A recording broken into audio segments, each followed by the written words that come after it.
വിശുദ്ധ മാർക്കോസ് എഴുതിയ സുവിശേഷം 6-ാം അധ്യായം 30 മുതൽ 44 വരെയുള്ള വചനങ്ങൾ. അപ്പം വർദ്ധിപ്പിക്കുന്നു. അപ്പസ്തോലന്മാർ യേശുവിൻ്റെ അടുത്ത് ഒരുമിച്ചുകൂടി തങ്ങൾ ചെയ്തതും പഠിപ്പിച്ചതും അറിയിച്ചു.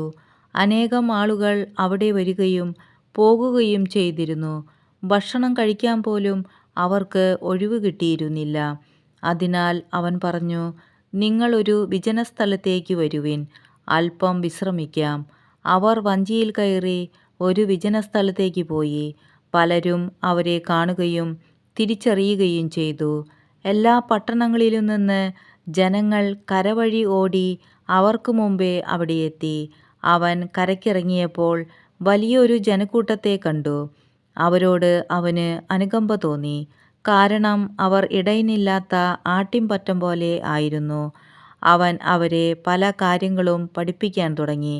നേരം വൈകിയപ്പോൾ ശിഷ്യന്മാർ അവൻ്റെ അടുത്ത് വന്നു പറഞ്ഞു, ഇത് ഒരു വിജന പ്രദേശമാണല്ലോ, സമയവും വൈകിയിരിക്കുന്നു.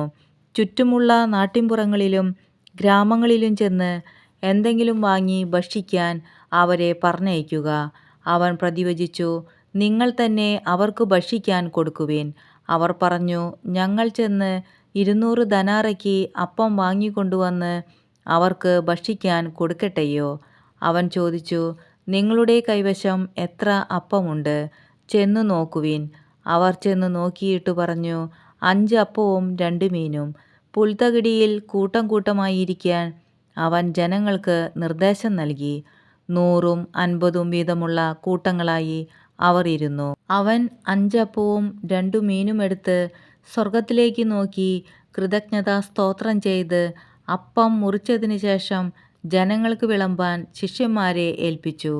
ആ 2 മീനും അവൻ എല്ലാവർക്കുമായി വിഭജിച്ചു.